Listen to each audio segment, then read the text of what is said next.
Hello students, मैं बसंत यादव आज English class में हिस्ट्री ऑफ इंग्लिश लिटरेचर में एंग्लो सैक्सन पीरियड की चर्चा करूंगा। आज के इस लेक्चर वीडियो में एंग्लो सैक्सन कौन थे, जूट्स कौन थे, इन लोगों के इंग्लैंड में आ बसने से पहले इंग्लैंड के मूल निवासी कौन थे तथा उस पीरियड में ओल्ड इंग्लिश लिटरेचर की स्थिति क्या थी, इन सभी की चर्चा की जाएगी। इसमें आपको काफ़ी कुछ ओल्ड इंग्लिश लिटरेचर के बारे में सीखने को मिलेगा। यह बहुत रोचक वीडियो होने वाली है, इसे ध्यान से देखें और समझने का प्रयास करें। Let's begin. एंग्लो सैक्सन मध्यकालीन यूरोप की कुछ जर्मनी भाषाएं बोलने वाली जातियां थी, जिन्होंने दक्षिणी और पूर्वी ब्रिटेन में 5वीं शताब्दी ईस्वी में घुसकर बसना शुरू कर दिया। उन्हीं की संतानों से आधुनिक इंग्लैंड की उत्पत्ति हुई। इंग्लैंड पर उनका राज 5वीं सदी से विलियम कांकर के साथ सन 1066 में शुरू होने वाले नॉर्मन राज तक जारी रहा। वह ओल्ड इंग्लिश नाम की एक जर्मनी भाषा बोला करते थे। 8वीं सदी में बीड नामक ईसाई भिक्षुक ने लिखा कि एंग्लो सैक्सन लोग 3 कबीलों के संतान थे। एंगल लोग जो जर्मनी के एंगल क्षेत्र से आए थे और जिनके नाम पर आगे चलकर इंग्लैंड का नाम पड़ा। कहा जाता है कि इनका पूरा राष्ट्र ब्रिटेन आ गया और उन्होंने अपने पुराने क्षेत्र को किसी कारणवश खाली छोड़ दिया। सैक्सन लोग जो जर्मनी और नीदरलैंड के सैक्सनी क्षेत्र से आए थे। जूट लोग जो डेनमार्क की जूटलैंड प्रायद्वीप से आए थे। इंग्लैंड के क्षेत्र में जो लोग पहले से मौजूद थे वे केल्ट जाति के थे और उन्हें इतिहास में ब्रिटेन कहा जाता है। उनकी जातियां आधुनिक स्कॉटलैंड और वेल्स की जातियों से मिलते जुलते थी। केल्ट और एंग्लो सैक्सन की बहुत सी झड़पें हुई और धीरे धीरे एंग्लो सैक्सनों ने ब्रिटनों को इंग्लैंड से बाहर ढकेल दिया। एंग्लो सैक्सन भाषा ओल्ड इंग्लिश या एंग्लिश वह भाषा है जो आज के इंग्लैंड में 450 से 11वीं ईस्वी के काल में बोली जाती थी। यह एक जर्मनी भाषा है जो उस काल में जर्मनी और डेनमार्क से आए एंग्लो सैक्सन लोग बोला करते थे। पुरानी अंग्रेजी आधुनिक अंग्रेजी से बहुत भिन्न और इसमें बहुत सी जर्मन शब्द हैं। इसका व्याकरण बहुत कठिन है और यह जर्मन भाषा के अधिक निकट है। व्याकरण के दृष्टि से यह अन्य प्राचीन हिंद ईरानी भाषाओं करीबी समझी जाती हैं, जैसे कि लातिनी, संस्कृत और प्राचीन यूनानी भाषा। पुरानी भाषा का स्वरूप विलियम कांकर के नॉर्मन आक्रमण के मध्य अंग्रेजी में बदला और उन्होंने 300 वर्षों तक इसे विद्यालयों में पढ़ाने पर रोक लगा दी। रोमनों के चले जाने पर ब्रिटेन कुछ समय के लिए बर्बर आक्रमणों का लक्ष्य बना। उत्तर से पिक्ट, पश्चिम से स्कॉट तथा पूर्व से समुद्री लुटेरे सैक्सन और जूट आए। सैक्सन ट्यूटन जात के थे, जिसमें एंगल, जूट व सैक्सन भी सम्मिलित थे। ब्रिटेन ने जूटों की सहायता मांगी। जूटों ने 449 ईस्वी में ब्रिटेन में प्रवेश कर पिक्टों को परास्त कर अपनी सत्ता कैंट प्रदेश में स्थापित कर दी। इसके उपरांत सैक्सन जत्थों ने ब्रिटनों को जीत ससेक्स, वेसेक्स और एसेक्स के प्रदेश में प्रभुत्व स्थापित कर लिया। अंत में एंग्लो ने उत्तर और मध्य से देश पर आक्रमण किया और एंग्लीय व्यवस्था स्थापित की। ये तीनों विजेता जातियां सामान्यतः इंग्लिश नाम से प्रसिद्ध हुई। एंग्लो सैक्सन विजय की यह प्रक्रिया लगभग 150 वर्षों तक चली, जिसमें अधिकांश ब्रिटनों का दमन हुआ और एक नई सभ्यता आरोपित हुई। एंग्लो सैक्सन विजयोपरांत 7 राज्यों का सब शासन केंद्र ससेक्स, वेसेक्स, एसेक्स, नॉर्थब्रिया, पूर्वी एंग्लिया और मर्सिया पर स्थापित हुआ।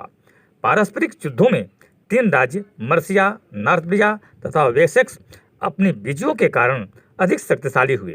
यही वह समय था जब ऑगस्टीन के प्रयास से 597 ईस्वी में इंग्लैंड ईसाई धर्म की दीक्षा ली और ऑगस्टीन कैंटरबरी के प्रथम आर्क बिशप नियुक्त हुए। कैंट, नॉर्थब्रिया और मर्सिया ने कर्म से नया धर्म अंगीकार किया। इंग्लैंड के इस धर्म परिवर्तन ने राष्ट्रीय एकता का मार्ग प्रशस्त किया। इस हिस्टोरिकल बैकग्राउंड के साथ एंग्लो सैक्सन पीरियड में इंग्लिश लिटरेचर की शुरुआत हुई। शुरू में ये लोग लिटरेचर को लिखते नहीं थे, बल्कि ओरली चलते चलाते सुनते सुनाते थे।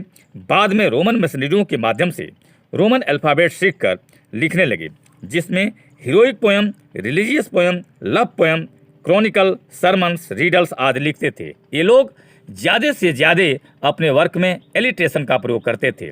The best Anglo Saxons work हैं the Exeter book, the wife's laments, Beowulf, the seafarer, the wanderer, Caedmon hymns, Bede death songs, the Anglo Saxon chronicle, the dream of the roots, the battle of the Maldons. Norman विजय ने England की प्राचीन Anglo section संस्कृति पर गहरा प्रभाव डाला और उसे नई दिशा दी। इसलिए प्राचीन काल के भी दो स्पष्ट विभाजन किए जा सकते हैं, उद्भव से नॉर्मन विजय तक यानी 650 से 1066 ईस्वी तक, और नॉर्मन विजय से चासर के उद्भव तक। भाषा के दृष्टि से हम इन्हें क्रमशः एंग्लो सेक्सन या प्राचीन अंग्रेजी काल और प्रारंभिक मिडिल इंग्लिश काल भी कह सकते हैं। प्राचीन अंग्रेजी कविता लगभग 500 वर्षों तक प्राचीन अंग्रेजी में कविताएं लिखी जाती रही, लेकिन आज उनका अधिकांश केवल 4 हस्तलिखित प्रतियों में प्राप्त है। उस काल की सारी कविता का ज्ञान इनके अतिरिक्त 2-4 और रचनाओं तक सीमित है। एंग्लो सेक्सन कबीले ट्यूटन जाति के थे, जो प्रकृति और प्राकृतिक देवी देवताओं के पूजक थे। वे अपने साहसिक जीवन और युद्धों के बीच पैदा हुई कविता की मौखिक परंपरा भी इंग्लैंड ले आए। 6वीं शताब्दी के अंतिम वर्षों में उन्होंने व्यापक पैमाने पर इतिहास की दीक्षा ली। इस प्रकार प्राचीन अंग्रेजी कविता सांस्कृतिक दृष्टि से बर्बर सभ्यता और ईसाइयत का संगम है। एक और विरसित, वाल्डियर, बेवुल्फ, द फाइट एट फिन्सबर्ग, बुनबर्न और द बैटल ऑफ माल्डन जैसी पराक्रमपूर्ण अभियानों और युद्धों की गाथाओं में ईसाई धर्म की सदस्यता, करुणा, रहस्यात्मकता, आध्यात्मिकता, निराशा, नैतिकता की छाया है। तो दूसरी ओर 7वीं शताब्दी के कैडमैन और 8वीं 9वीं के साइनवुल्फ की बाइबिल की कथाओं और संतों की जीवनियों पर लिखी कविताओं में पुरानी वीरगाथाओं का रूप अपनाया गया है। उपदेश की प्रवृत्ति के कारण प्राचीन अंग्रेजी कविता में गीत काव्य, डिवोर्स लेमेंट जैसे नाटकीय गीतों और दी वांडरर, दी सीफेरर, दी गैन, दी बाइवुल्फ कंप्लेंट्स जैसे शोक गीतों तक सीमित है। एक छोटा सा अंश पहेलियों और हास्यपूर्ण कथोपकथनों का भी है। प्राचीन अंग्रेजी कविताएं अत्यंत अलंकृत और अस्वाभाविक भाषा में लिखी गई हैं। शब्द क्रीड़ा इन कवियों का स्वभाव है और एक एक शब्द के कई पर्याय देने में उन्हें बड़ा आनंद आता है। प्राचीन अंग्रेजी कविता में पद रचना का आधारभूत सिद्धांत एलिट्रेशन है। यह व्यंजन मुखर भाषा और व्यंजनों के अनुप्रास पर ही पंक्तियों की रचना होती है। प्रत्येक पंक्ति के 2 भाग होते हैं, जिनमें से पहले में 2 और दूसरे में 1 निकटतम वर्णों में स्वराघातपूर्ण अनुप्रास रहता है। इन कविताओं में तुक्कों का सर्वथा अभाव है। English pros Anglo section literature की परंपरा का ही विकास है। मध्य युगों के बीट इंग्लिश प्रोज के पितामह कहे जा सकते हैं। बीट की एक्सेजिएस्टिकल हिस्ट्री जूलियस सीजर के आक्रमण से लेकर 731 ईस्वी तक के इंग्लैंड का प्रायः 800 वर्षों का इतिहास प्रस्तुत करती है। इंग्लिश प्रोज का सर्वप्रथम महत्वपूर्ण वर्ग सर जॉन मैंडविल की यात्राएं हैं। यात्रा वर्णन के रूप में यह पुस्तक वास्तव में काल्पनिक गाथा है। ओल्ड इंग्लिश लिटरेचर में सबसे महत्वपूर्ण वर्क बियोवुल्फ है, जिसे इंग्लैंड का सबसे पुराना नेशनल एपिक कहा जाता है। इसमें 3142 लाइन्स हैं, जिसे सामान्यतः एंग्लो सेक्सन लिटरेचर का सबसे महत्वपूर्ण कार्य माना जाता है। इसे केवल एक ही पांडुलिपि में लिखा गया है। इस पांडुलिपि को नोबेल कोडेक्स के नाम से भी जाना जाता है। इसकी रचना एक एनानिमस एंग्लो सेक्सन कवि द्वारा 8वीं और 11वीं सदी के बीच की गई थी।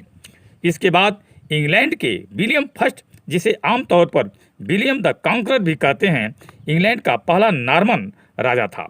इससे पहले नॉर्मन के बारे में बता दें, नॉर्मन का अर्थ है नॉर्थमैन। मध्यकाल में उत्तरी फ्रांस में लोगों की एक जात थी। विलियम कॉन्करर को विलियम हरामी के नाम से भी जाना जाता था, क्योंकि उसके माँ बाप एक दूसरे से शादीशुदा नहीं थे। सन 1066 में उसने फ्रांस से 696 जहाज़ों पर सेना लेकर इंग्लिश चैनल का समुद्री रास्ता पार करके इंग्लैंड पर धावा बोला। वहाँ उसने कई लड़ाइयाँ लड़ी, जिनमें हेस्टिंग का युद्ध बहुत मशहूर है। इसी युद्ध में हैरोल्ड गॉडविंसन को डेथ हो गई। ब्रिटेन में नॉर्मन राज का काल शुरू हुआ और औपचारिक रूप से विलियम ने अपने आप को 25 दिसंबर 1066 क्रिसमस के त्यौहार पर इंग्लैंड का राजा घोषित करवाया। इस प्रकार एंग्लो सेक्सन राज्य का अंत हुआ। थैंक्स।